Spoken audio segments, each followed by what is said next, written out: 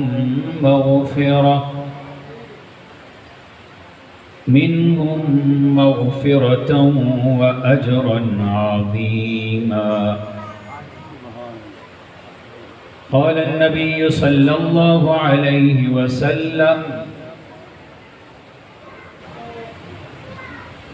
अना आखिरुल अंबिया व अंतुम आखिरुल उमम व क़ाल अन्नबिय्यु सल्लल्लाहु अलैहि वसल्लम इन्नर रिसालत वन्नुबुव्वत क़द इंक़तअत फला रसूल बअदी वला नबी वक़ाल अन्नबिय्यु सल्लल्लाहु अलैहि वसल्लम इन्नमा अना रहमतुम मुहदाह औ कमा क़ाल अन्नबिय्यु सल्लल्लाहु अलैहि वसल्लम आमन्तु बिल्लाहि सदक़ल्लाहुल अज़ीम व सदक़ रसूलुहुन नबियुल करीम व नहनु अला ज़ालिका लमिनश शाहिदीन वश्शाकिरीन वल्हम्दुलिल्लाहि रब्बिल आलमीन अल्लाहुम्मा सल्लि व सल्लिम व बारिक अला नबिय्यिना मुहम्मद व अला आलिहि व अस्हाबिहि व अहलि बैतिहि अजमईन। शुऊर लाया, किताब लाया, वो हश्र तक का निसाब लाया। शुऊर लाया, किताब लाया, वो हश्र तक का निसाब लाया। दिया भी कामिल निज़ाम उसने और आप ही इनक़िलाब लाया। वो इल्म व अमल की हद भी अज़ल भी उसका है, अबद भी वो सारे ज़मानों का राहबर है, मेरा पैगंबर अजीम तर है। वो खलवतों में भी और सफ बसफ भी, वो खलवतों में भी और सफ बसफ भी, वो सर बसजदा भी है, सर बकफ भी। महाज व मिंबर ठिकाने उसके, वो इस तरफ भी है उस तरफ भी। कहीं वो मोती कहीं सितारा, वो जामइयत का इस्तिआरा। वो सुबह तहजीब का गजर है, मेरा पैगंबर अजीम तर। एक शख्स सरापा रहमत है, एक ज़ात है यकसर नूर हुदा। एक शख्स सरापा रहमत है, एक ज़ात है यकसर नूर हुदा। हम अर्ज़ व समा को देख चुके लेकिन कोई उस जैसा न मिला। उस ज़ात पे हुज्जत ख़त्म हुई, नबियों की शहादत ख़त्म हुई, यानी कि नबूवत ख़त्म हुई, फिर कोई न उसके बाद आया। सूरज ने ज़िया उस चश्म से ली, उस लुत्फ़ से ऊंचे फूल बने। उठा तो सितारे फर्श पे थे, बैठा तो ज़मीन को अर्श किया। हाज़रीन मुहतरम, काबिल इज़्ज़त तकरीम हज़रात उलमाए किराम, खैरपुर कामे वाली शहर गिरदो नवा से तशरीफ़ लाने वाले मेरे गयूर मुसलमान भाइयों, दोस्तों, बुज़ुर्गों, हज़रत मोहतमिम साहब की हुक्म और पुरखुलूस दावत पे आज तकरीबन 9 साल के बाद इस अज़ीमुश्शान क़दीमी दरसगाह में हाज़री की सआदत नसीब हो रही है। मैं बड़ा ही ममनून व मशकूर हूँ अपने मखदूमज़ादा हज़रत मौलाना क़ारी अब्दुल खालिक नूर साहब का भी, जिन्होंने आज बहुत ही एहसान फरमाया और शुरू में मेज़बानी की सआदत से नवाजा। ये मदरसा, ये दारुल उलूम, ये मरकज़ उलूम व फ़नून तकरीबन पौन सदी से ज़्यादा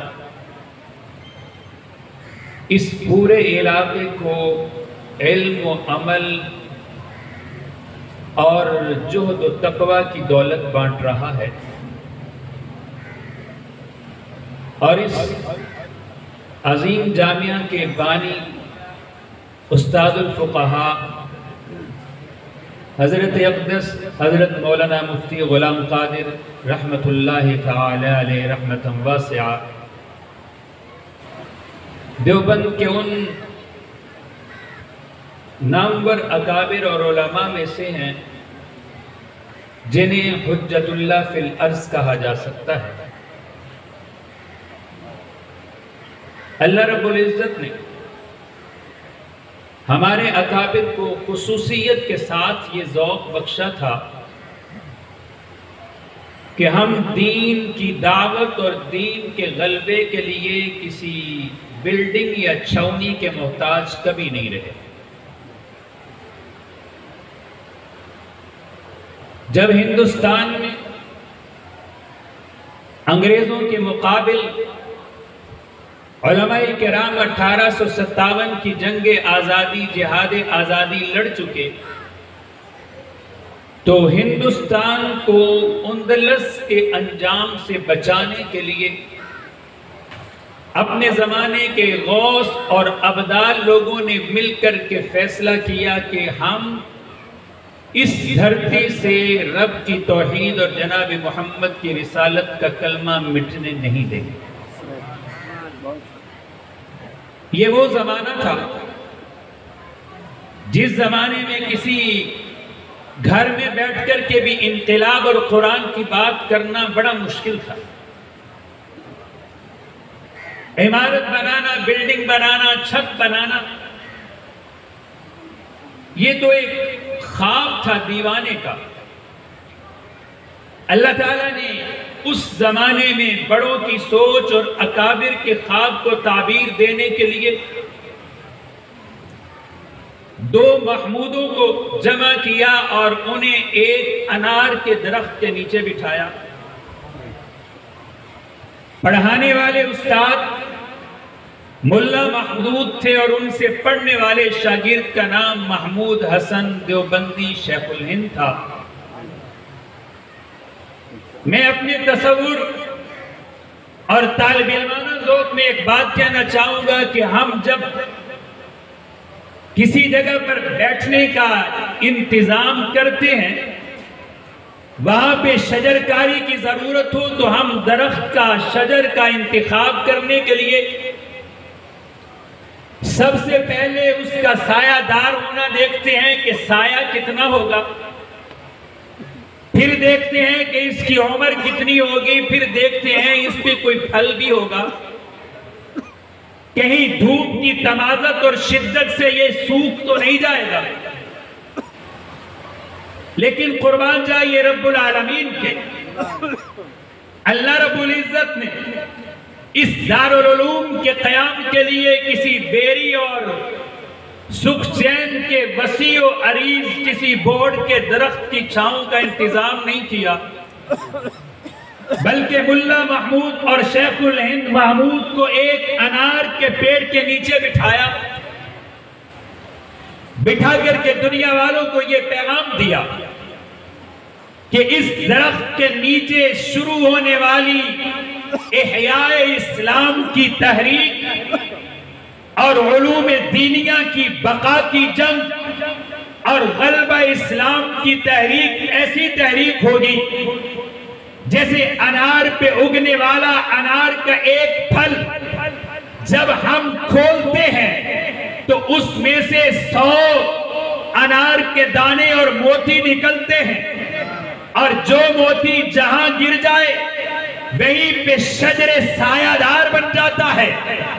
इसी तरह इस दरख्त के नीचे पढ़ाने वाले और पढ़ने वाले मुल्ला महमूद और पढ़ाने वाले मुल्ला महमूद और पढ़ने वाले शेखुल हिंद महमूद देवबंदी रहमहुल्लाह के फैज से हम ऐसे तलबा उठाएंगे जिनकी मिसाल इसी अनार के दानों की तरह होगी, जो जहां जाएगा वहीं शहरे इल्म आबाद हो जाएगा।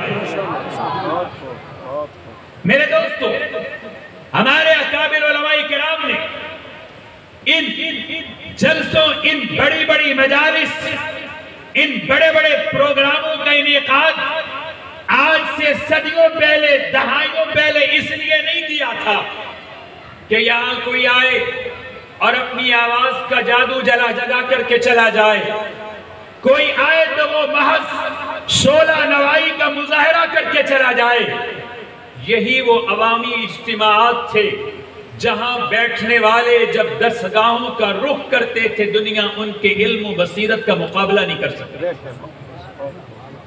और अमूमन जलसों के माहौल से गुजरते हुए आज मैं ये बात कहने पे मजबूर हूं कि हम जब कोई जलसा और प्रोग्राम करते हैं, उस पे आने वाले अखराजात, उस पे की जाने वाली मेहनत को अगर हम आने वाले लोगों पे तकसीम कर दें तो शायद सामिईन में हर आदमी हमें 500 रुपए में पड़ेगा।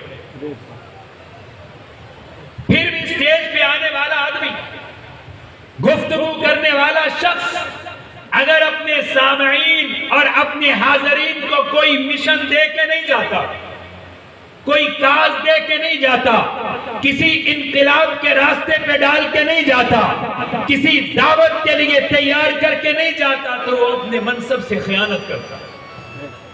और देवबंद का ये मिजाज रहा है कि इसके शागिर्द अव्वल से लेकर आज तक के हर तालिब इल्म को अल्लाह ने वो सीमाबा मिजाज दिया है कि ये लोग जहां निकले हैं शहरे इल्म आबाद किया है, जहां निकले हैं इनकलाब की नवीद बने हैं, जहां निकले हैं जमाने के रुख को बदला है, जहां निकले हैं उलूम नबविया के मुदर्रिस रहे हैं, जहां निकले हैं गलबा इस्लाम की तहरीक के अलंबरदार रहे हैं।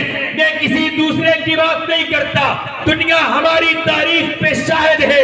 इस्लाम के उलूम के तहफ्फुज़ के लिए हम किसी बिल्डिंग के मोहताज नहीं थे, इसलिए तहरीक का आगाज एक दरख्त के नीचे से हुआ है। पूरे हिंदुस्तान में दीन बाकी रहा है और कुफर के मुकाबले में गलबे का आगाज मुल्ला उमर की एक झोपड़ी से हुआ था और आज तक काफिर अपनी शिकस्त को चाट रहे हैं।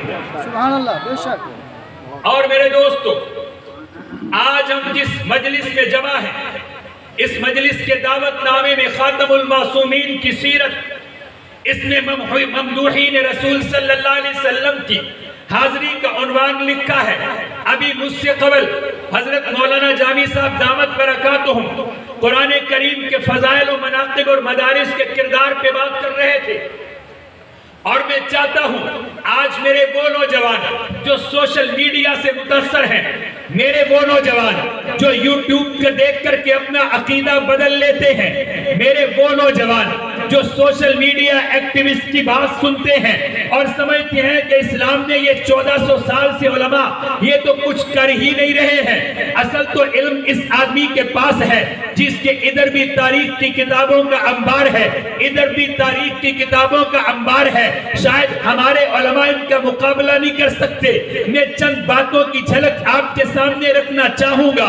इन मदारिस ने किया क्या है, इन उलमा ने किया क्या है। रहमत आलम आए तो अल्लाह के नबी ने उम्मत को पैगाम क्या दिया था, रास्ता क्या दिया था। हम जब जाकर के हिजरत के बाद रहमत आलम की मस्जिद मदीना मुनव्वरा को तारीख के बाब में उठाते हैं, इमामुल अंबिया ने उम्मत को मुसल्ला भी दिया है, असहाबे सुफ़्फ़ा का चबूतरा भी दिया है। मुसल्ला इस उम्मत की क़यादत का नाम है, असहाबे सुफ़्फ़ा का चबूतरा नबी के लाए हुए इल्म के तहफ़्फ़ुज़ का नाम है। उलमा ने मुसल्ले की हिफाजत भी की है, पैगंबर के इल्म के चबूतरे की हिफाजत भी की है। आज जो आदमी कहता है कि कुरान की इस बात की तफसीर मैं ज्यादा जानता हूँ, इस आयत की तफसीर मैं ज्यादा जानता हूँ, जनाब इस सूरत के बारे में मुझे ज्यादा पता है, कभी उससे पूछिए तो सही। वो लोग जो अंगारों पे लेट करके कुरान की आयतों का प्यारा देते रहे, वो लोग जो सूली पे झूल करके रब के कुरान की आयतें सुनाते रहे, वो लोग जिन्होंने 1400 साल महज इस मकसद के लिए गुजार दिए कि कुरान का हर हर्फ महफूज होना चाहिए, लफ्ज लफ्ज महफूज रहना चाहिए, कुरान की आयत आयत महफूज रहनी चाहिए। अव्वल से लेकर आखिर तक दुनिया में हजरत ईसा की किताब आई तो बिखर गई, मूसा की किताब आई तो बिखर गई, हजरत दाऊद की ज़बूर आई तो बिखर गई। कुरान आया तो टुकड़ों में है, आया तो बटा हुआ है, थोड़ा सा गारे हिरा में, थोड़ा सा बदर में, थोड़ा सा हुद में, कभी खंदक में, कभी तबूक में, कभी फतह मक्का के मौका पर, कभी हज्जतुल वदा के मौका पर। मुसलमानों, मेरे अजीज साथियों, मेरे दोस्तों, इन उलमा का एहसान ही तो है ना जिन्होंने पैगंबर पे उतरा हुआ कुरान हमें इतना महफूज दिया है। आज मशरिक में जाइए तो इंजील की जुबान और है, मगरिब में जाइए इंजील की जुबान और है, शिमाल में तौरात और लहजे में पढ़ी जाती है, जुनूब में तौरात और लहजे में पढ़ी जाती है। मशरिक से लेकर मगरिब तक, शिमाल से लेकर जुनूब तक पूरी दुनिया के मुसलमानों का कुरान भी एक है, लहजा भी एक है, अकीदा भी एक है, तलफ्फुज़ भी एक है। जाओ सारी दुनिया को चैलेंज करो, कुरान के मुकाबले में तौरात लाओ, नहीं ला सकते, ज़बूर लाओ, नहीं ला सकते, इंजील लाओ, नहीं ला सकते। उम्मत के सर पे इज्जत का ये ताज मदरसे ने रखा है। उम्मत के सर पे ये इज्जत का ताज किसने रखा? ना बोलो भाई, ऐसी नाराजगी की तो जरूरत ही नहीं है। बोल के किसने रखा ये उम्मत के सर पे ताज? सब बोले हाथ उठा के, जरा हाथ उठाने चाहिए।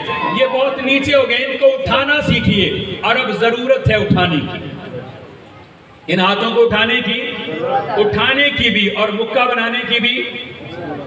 जरा उठा के दिखाइए, मुक्का भी बना के दिखाइए। अब ये मुक्का की बनवाते हैं इसलिए कि हमें पता चला है नबियों को, सच्चे नबियों को मानने वालों का मुक्का भी हथियार होता है और इसके लिए लाइसेंस की जरूरत।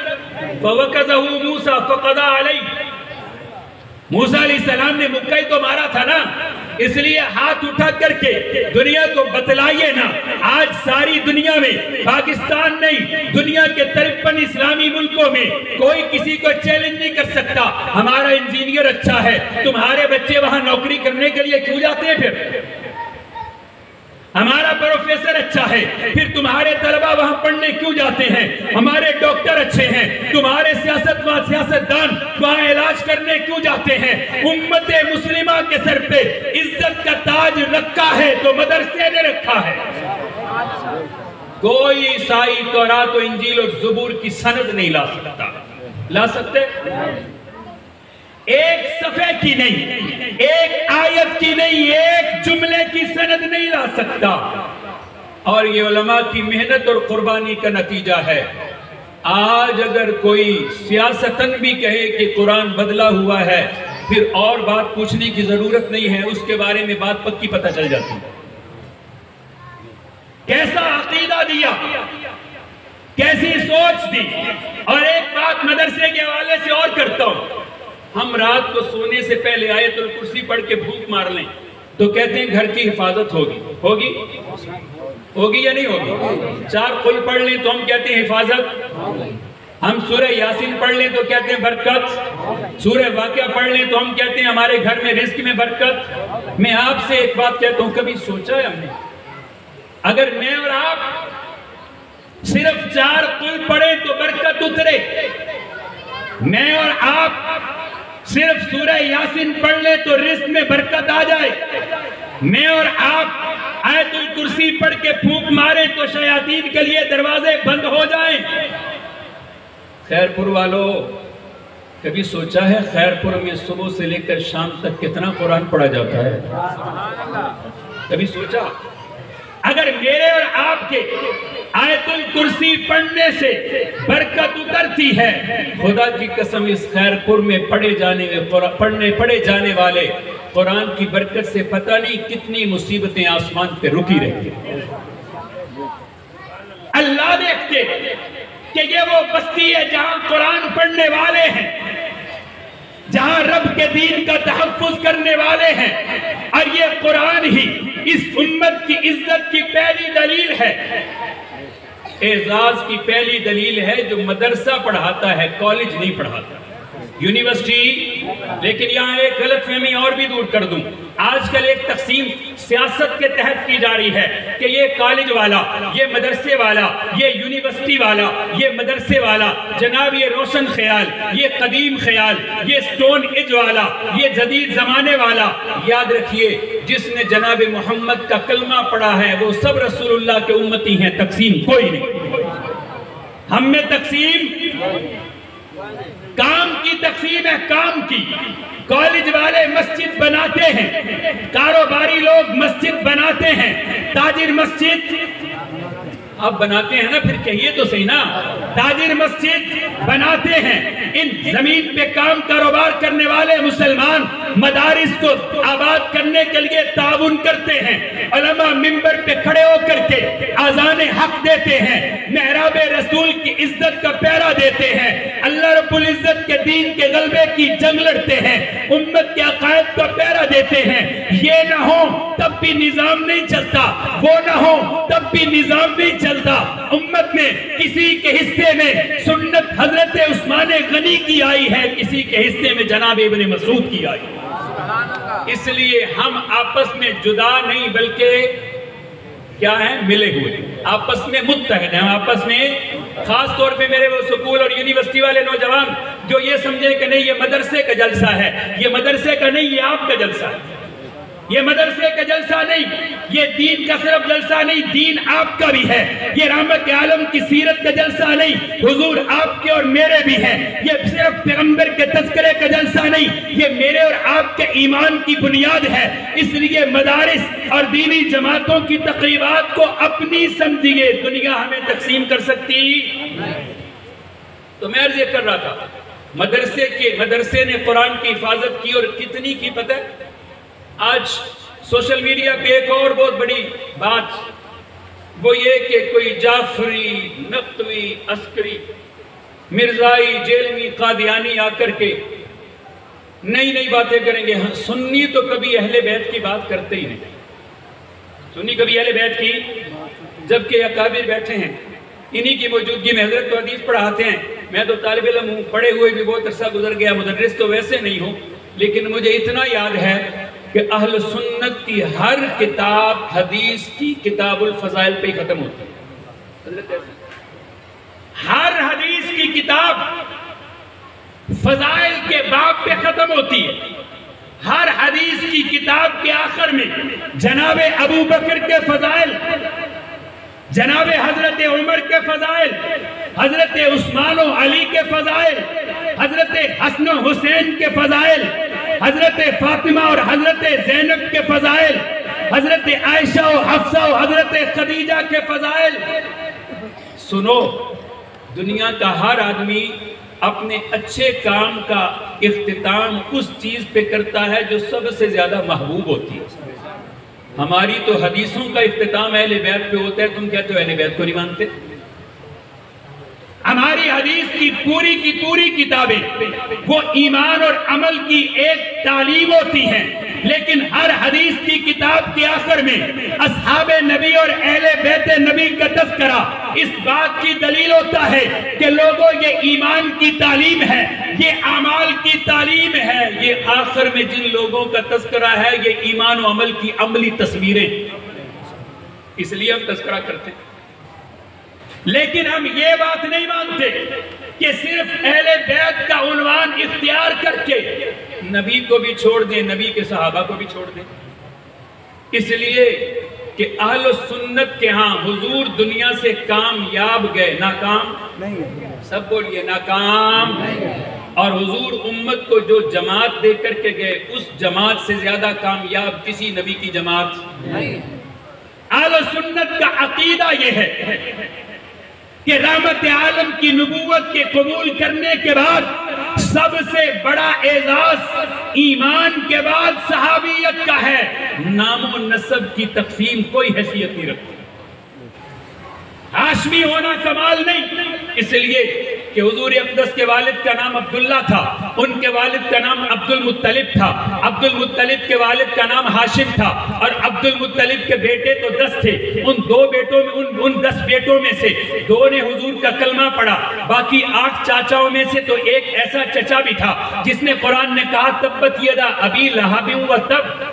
क्या हाशमी होने की वजह से इसको भी अजमत का सलाम पेश करेंगे?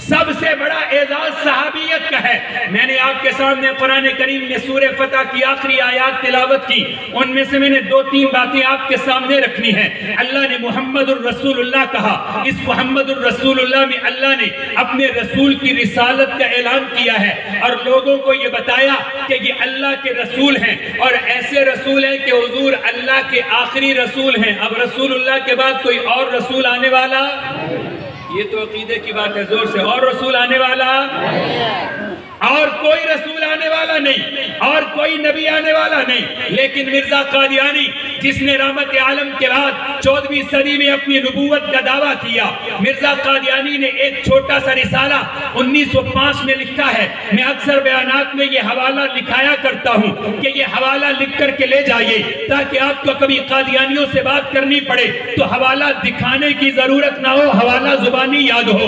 उस किताब का नाम जो छोटी सी है 12-14 सफ़ों की है, उसका नाम है एक गलती का इजाला। मिर्जा कादियानी ने उस एक गलती का इजाला किताब में लिखा। उसने कहा लोगों, मैंने नबूवत का दावा एक इस तरह नहीं किया कि अचानक नबूवत का ऐलान कर दिया। मैं तो दर्जा बदर्जा नबूवत की सीढ़ियां चढ़ा हूँ। कभी मैं महदी बना, कभी मैं मसीह बना, कभी मिसले बरजसी बना, कभी मैं जिल्ली नबी बना, कभी मैं बरूजी नबी बना, और बनते बनते मैंने नबूवत का ऐलान किया है। चूंकि मेरी किताबों में दावे बहुत सारे हैं, मुसलमान जब मिर्जाइयों से पूछते हैं कि मिर्जा कौन है, वो कभी मेहदी वाला हवाला दिखाते हैं, कभी मसीह वाला हवाला दिखाते हैं। उसने कहा मैं गलतफहमी दूर करना चाहता हूँ, नौजुबिल्लाह सुम्मा नौजुबिल्लाह, नकले कुफर कुफर नबाशत। कहा कि लोगों मेरी बात याद रखना, रब के कुरान में जहाँ अल्लाह ने सूरह फतह उतारी। सूरह फतह के अंदर जहां अल्लाह ने मुहम्मदुर रसूलुल्लाह कहा, जैसे ये आयत आज से 1400 साल पहले मक्के मदीने वाले आमना के दुर्रे यतीम हजरत फातिमा के वालिदे गिरामी हजरत आयशा के शोहरे नामदार जनाब मोहम्मद पे उतरी थी। नौजुबिल्लाह ये मुहम्मदुर रसूलुल्लाह की आयत मुझ मिर्जे पे भी उतरी है। इस वही इलाही में मुझ मिर्जे का नाम मोहम्मद भी रखा गया है, रसूल भी रखा गया है। यही वो कुफर था जिस कुफर के खिलाफ उम्मत इस्लाम ने हिंदुस्तान में 100 साल की जंग लड़ी, फिर पाकिस्तान की पार्लियामेंट में कादियानियों को काफिर करार दिलवाया है, फिर इनके मुंह में आर्डनेंस का एक लगाम डाली है।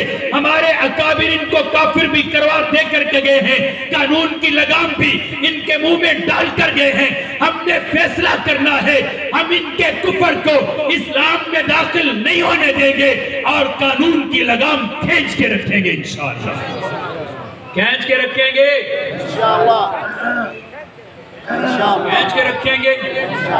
कोई मुजाहिद हो जो जरा खत्म नबूवत का नारा लगाए, पता चले कि वाकई खींचने वाले। नारे तकबीर, अल्लाहु अकबर, नारे तकबीर, अल्लाहु अकबर। ताज व तख्त खत्म नबूवत जिंदाबाद, शान सहाबा जिंदाबाद, अज़मत सहाबा जिंदाबाद, मकाम सहाबा जिंदाबाद, नारे तकबीर।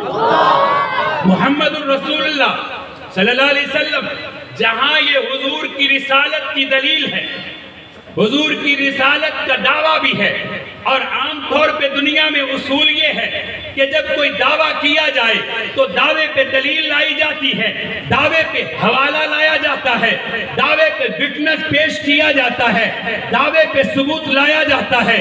मुफस्सिरीन ने एक अजीब बात लिखी है कि जब मोहम्मद करीम की रिसालत का दावा किया गया तो दलील पे अंबिया के तरीके के मुताबिक मोजज़ात जिक्र करने चाहिए थे कि मोहम्मद अल्लाह के रसूल इसलिए हैं कि उनके इशारे पे रब ने पत्थरों को जुबान दी है।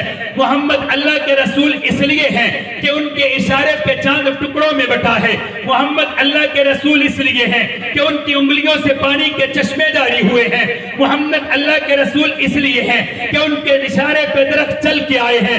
मोहम्मद अल्लाह के रसूल इसलिए हैं कि उनके लुआब से कड़वे कुएं मीठे हुए हैं। मोहम्मद अल्लाह के रसूल इसलिए हैं कि उनके रस्तों को रब ने इतर की खुशबू से मुअत्तर कर दिया है। मोहम्मद अल्लाह के रसूल इसलिए हैं कि उनके चेहरे में कभी तलवार की तरह चमक होती थी। मोहम्मद अल्लाह के रसूल इसलिए हैं कि उनके चेहरे की रौनक की बरकत से हजरत आयशा कुछ अपनी सुई मिल जाती थी, लेकिन अल्लाह ने मौजज़े जिक्र नहीं किए। जैसे मोहम्मद की रिसालत का दावा किया, आगे सहाबा का तस्करा शुरू कर दिया। या अल्लाह मौजज़े का तस्करा भी नहीं है, किसी हवाले का तस्करा भी नहीं है, किसी इरहास का तस्करा भी नहीं है। वल्लज़ीना माअहू अशिद्दाउ अलल कुफ्फार, फरमाए मोहम्मद अल्लाह के रसूल हैं, उसके साथ वाले ऐसे हैं काफिरों के लिए सख्त हैं, आपस में मोहब्बत करने वाले हैं, रुकू अल्लाह के लिए है, इनके सजदे अल्लाह के लिए है, इनकी तिलावत अल्लाह के लिए है। या अल्लाह दलील क्या है? बड़ी अजीब बात लिखी, पर मैं दलीलें सारी हैं, लेकिन यहाँ हुजूर की रिसालत पे अल्लाह ने सहाबा का तस्करा करके उम्मत को बताया है मोहम्मद अल्लाह के रसूल हैं। इसके सहाबा को देखो, तालिब इल्मों को देखो, अबू बकर, उमर, उस्मान और अली को देखो, वो जिसके शागिर्द ऐसे हों उनका उस्ताद रसूल ही हो सकता। दुनिया में किसी आदमी के बारे में ये कहा जा सकता है कि वो अकेला आया अकेला चला गया, लेकिन नबी की जिंदगी ऐसी नहीं होती। नबी की जिंदगी ऐसी, नबी जब आता है तो सबसे पहले दुनिया के सामने अपनी जात पेश करता है, लबिस्तु फीकुम उमरा, कि मैंने तुम में 40 साल गुजारे, रिसालत की बात बाद में है, मेरी जात देख के बताओ कैसा लगा। हम करें बात दलीलों से तो रद्द होती, हम करें बात, उर्दू समझ में नहीं आती, हम करें बात दलीलों से तो रद्द होती है, आका तेरे होंठों की खामोशी भी सनद होती, तेरे होंठों की खामोशी भी सनद होती है। अकीदा है ना। हजरत अक़दस उस्ताद मोहतरम तस्दीक करेंगे, हदीस की 3 किस्में होती हैं। कौली फेली तकरीरी। हुजूर ज़ुबान अक़दस से कुछ इरशाद फरमा दे तो भी हदीस, अल्लाह का हुक्म, सुन भी लीजिए।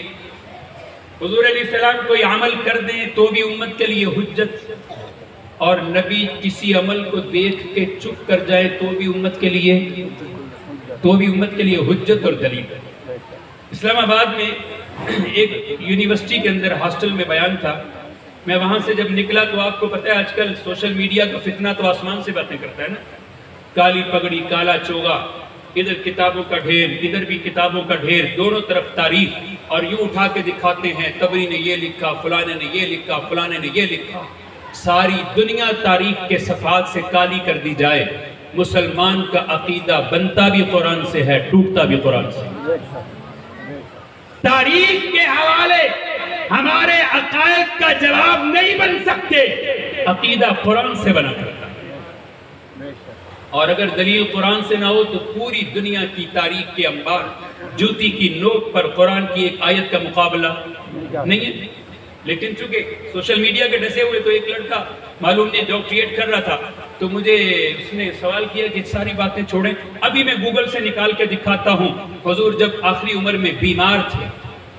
ये बात जुबान पे आई तो आपकी खिदमत में करता जाऊं, इसलिए कि बड़े भी तस्दीक करेंगे कि हुजूर अलैहिस्सलाम ने फरमाया था कि कागज कलम लाओ, कलम और किरतास लाओ, मैं तुम्हें कुछ लिख दूं। मैं तुम्हें, आपको पता है ना इससे वाक़या किरतास कहते, बड़ी मशहूर बात है।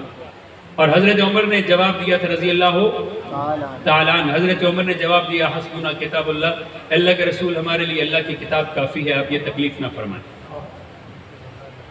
हुजूर तो खामोश हो गए, लेकिन कालों के पेट में आज तक मरोड़ है कि कागज क्यों नहीं दिया, कागज क्यों नहीं दिया।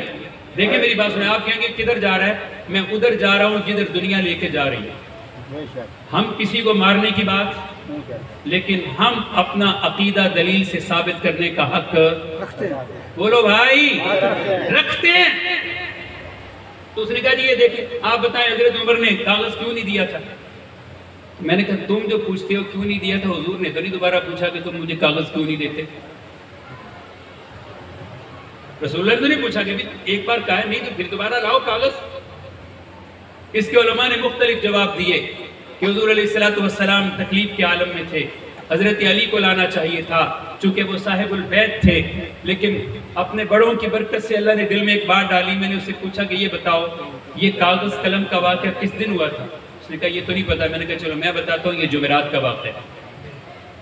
ये क्या है, फिर जुम्मा, हफ्ता, इतवार और सोमवार। इस वाक़े के बाद हुजूर 5 दिन यानी 4 दिन और जिंदा रहे, एक बार भी हुजूर ने दोबारा कागज मांगा।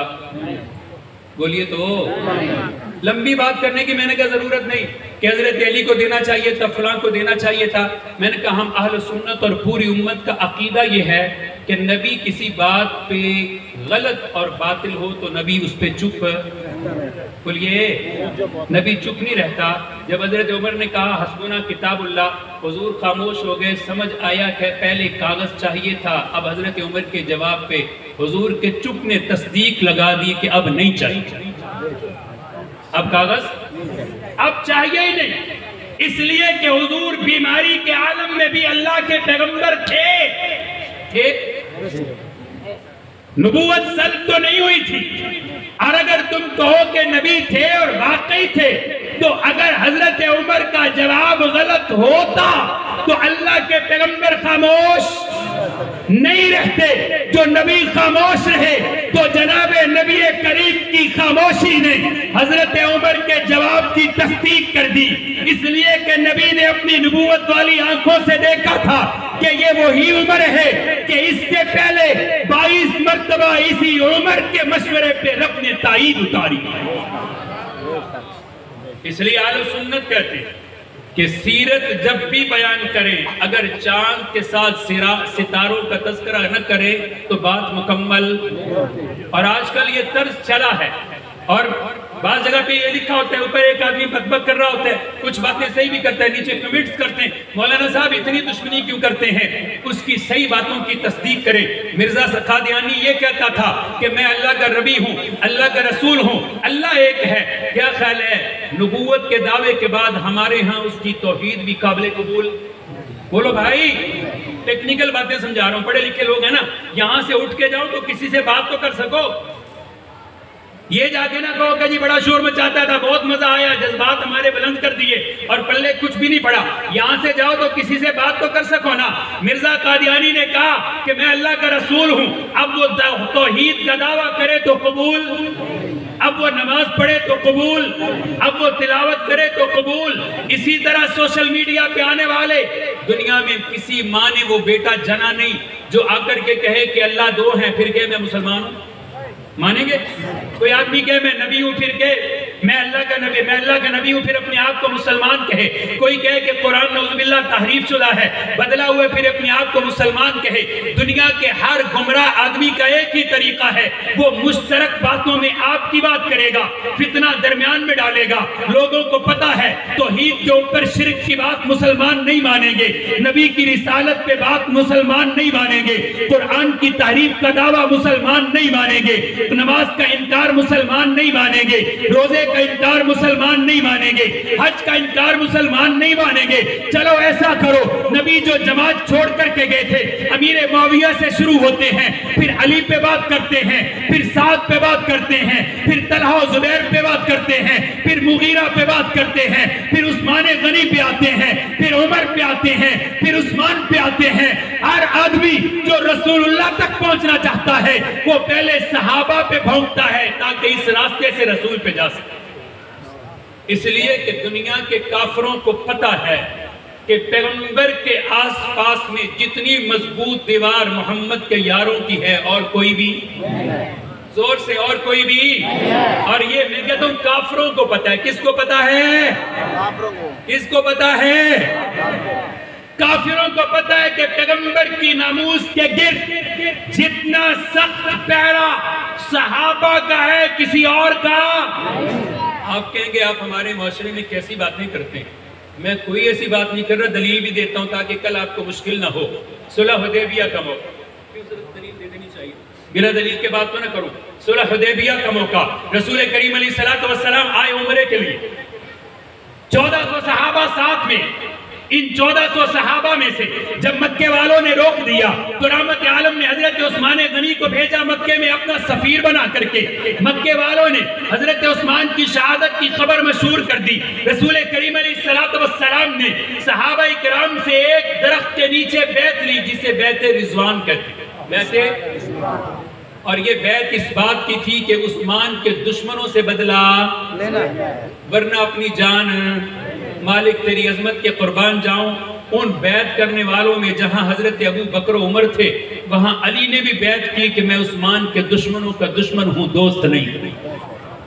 दोस्त हजरत अली ने बैत की कि मैं जनाब उस्मान के दुश्मनों का दुश्मन हूं। बैत हो गई। मैंने कहा था काफिरों को पता है, बैत होगी, मक्के वालों तक खबर गई तो उन्होंने अपना एक एलची भेजा कि जाओ ये 1400 सहाबा तो सर देने के लिए, जान कुर्बान करने के लिए तैयार हैं, जाओ मुआहदे की तजदीद करके आओ, कोई बात आपस में तय करके आओ। सुलह हुदैबिया का मुआहदा करने के लिए मक्के वालों का एक तर्जुमान आया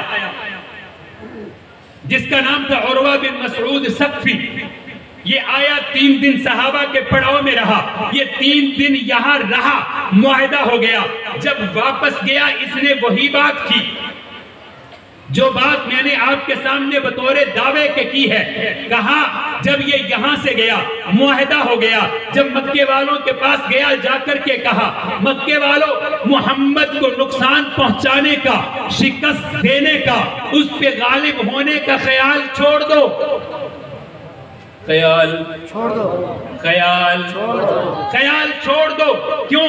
इसलिए नहीं कि मोहम्मद करीम के सहाबा नमाज बड़ी ऊंची पढ़ते हैं, उनकी नमाज के तो क्या कहने, रुकू बड़ा ऊंचा है, सजदा बड़ा ऊंचा है। उसने जो बात कही ये उरवा काफिर था। उरवा कौन था? काफिर। ये काफिर था। सहाबा रसूल के सिपाही थे। ये वापस गया तो इसने जाकर के कहा जनाबे मोहम्मद का इरादा छोड़ दो, उनका मुकाबला छोड़ दो, नुकसान पहुंचाने का ख्याल छोड़ दो। क्यों? इसलिए कि उसने कहा मैं कैसर के दरबार में गया, मैं किसरा के दरबार में गया, मैं हिरकिल के दरबार में गया, दुनिया के बड़े बड़े बादशाहों के दरबार में गया हूं। कसम पैदा करने वाले की जैसी मोहब्बत मैंने मोहम्मद के सहाबा को उससे करते हुए देखा है। वो वुजू करते हैं तो बचा हुआ पानी जमीन पे नहीं गिरता, उनके जिस्म से गिरने वाले कतरे वो चेहरों पे मल लेते हैं, उनके लुआब को बांट लेते हैं, उनके कटे हुए नाखूनों को बांट लेते हैं, उनके तुरशे हुए बालों को बांट लेते हैं, उनके मुतबर्रकात को अपने सर पे ताज बना के रखते हैं। उसने कहा मैं बादशाहों के दरबार में गया हूं, सिपाही अपने सिपा सलार से, गुलाम अपने बादशाह से, और बड़े से बड़े मालदार के खरीदार लोग भी उससे इतना प्यार नहीं करते जैसा प्यार मोहम्मद के सहाबा करते हैं। जब तक ये जमात है दुनिया की कोई ताकत मोहम्मद तक नहीं पहुंच सकती। काफिरों को भी पता था कि सहाबा ऐसी दीवार हैं कि नबी तक पहुंचा नहीं जा सकता, नबी तक पहुंचा। और आखिरी बात है, कहते हैं सिर्फ सहाबा सहाबा करते हैं, अहले बैत नहीं करते। भाई हम अहले बैत को तो सब कोई मानते हैं, अहले बैत में नबी की 11 बीवियां हैं, जिसका अकीदा जोर से बोले, नबी की 11 बीवियां भी अहले बैत, नबी की 4 बेटियां भी अहले बैत, पैगंबर के मासूम बेटे भी अहले, नबी अलैहिस्सलाम के नवासे और नवासियां भी, हम सबको मानते हैं। और सोशल मीडिया पे तुम आकर के कहते हो अबू बकर सिद्दीक, और मेरा रोशन ख्याल कहता है कि मौलवियों को 1400 साल गुजर गए गालियां देते हुए। देखो ये तो बड़े एहतराम से नाम लेते हैं।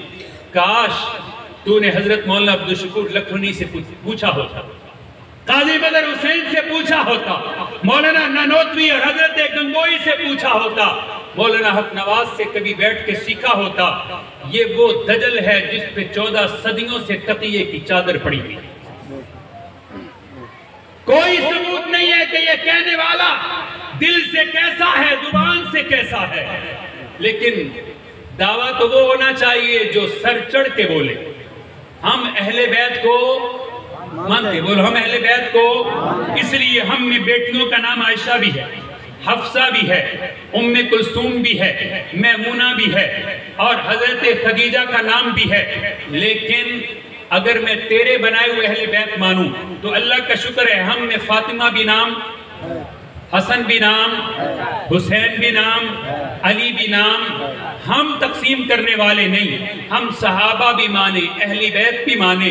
तुम हिम्मत करो अपने घर में पैदा होने वालों में किसी का नाम अबू बकर रखना चाहिए।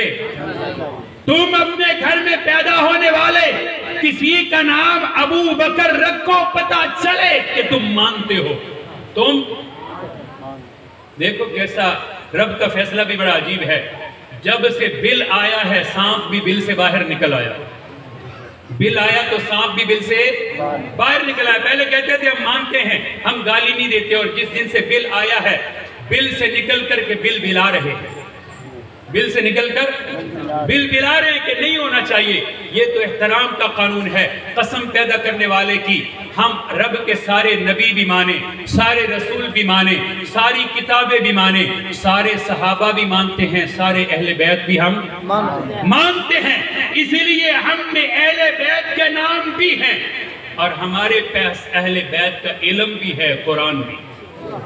और ये जो कुरान हमारे मदरसों में पढ़ाया जा रहा है, आखिरी बातें, ये वो कुरान है जिस कुरान के बारे में दुनिया में किसी का अकीदा हो कि ये बदला हुआ है, ये मुहर्रफ है, पूरी उम्मत का अकीदा है, ये कुरान महफूज है, वही है जो रसूलुल्लाह ने उम्मत को दिया। और शेखुल हदीस साहब बैठे, अहले सुन्नत में मुसलमानों में कोई एक भी हदीस ऐसी नहीं है जिसकी सनद ना हो, जिसकी, तो बोलो भाई आखिरी बात है, जिसकी, तो बताएं अगर हदीस की सनद है तो कुरान की सनद भी होगी ना, होगी या नहीं होगी? कुरान की सनद भी होगी। मैंने कहा अहले बैत के आमाल हमारे पास हैं, इसलिए अहले बैत के नाम भी अब मैं साबित करता हूँ अहले बैत और हजरत अली वाला कुरान भी हमारे पास। जिस तरह हदीस की सनद होती है इसी तरह कुरान की भी सनद होती है। कारी साहब बैठे हैं, आप इनसे पूछ लें, पूरी दुनिया में इमाम हफ्स की रवायत पढ़ी जाती है। अक्सर पाकिस्तान, हिंदुस्तान, बांग्लादेश, अरब, मक्का, मदीना, पूरी दुनिया में इमाम हफ्स की रिवायत पढ़ी जाती है। और ये इमाम हफ्स इस कुरान की अलहम से लेकर वन्नास तक पूरे के पूरे कुरान को पढ़ने रिवायत करने में इमाम हफ्स शागिर्द हैं इमाम आसिम के।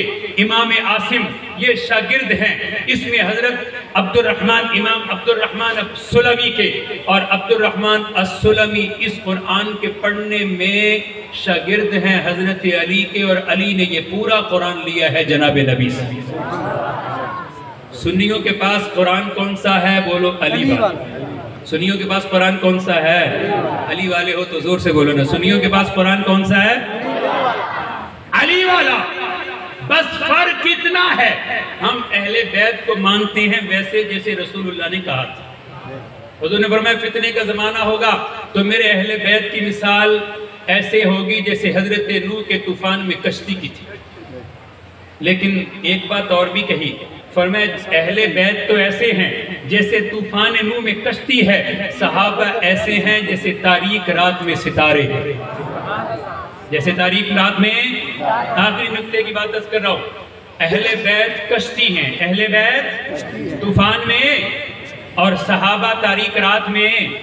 उम्मत को बताया कि याद रखना अहले बैत की मोहब्बत की कश्ती में सवार रहना, लेकिन कश्तियां जब तूफानों में चलती हैं तो रास्ते के लिए सितारे देखा करती हैं। सुभान अल्लाह। रास्ते के लिए सितारे देखती है, सितारे। अगर अहले बैत की मोहब्बत की कश्ती में सवार हो तो इस मोहब्बत की कश्ती में रहते हुए जब तक अस्हाबे नबी के चमकते हुए सितारों को नहीं देखोगे तो मंजिल पे कभी पहुंच नहीं पाओगे। मंजिल पे पहुंचना है, अहले बैत की मोहब्बत की कश्ती में सवार भी होना है और सितारों को देख करके रास्ता भी पाना है, तब मिलेगी मंजिल। अब जिसके जी में आए वो पाए रोशनी, हमने तो दिल जला के सरेआम रख दिया, वमा अलैना इल्लल बलाग।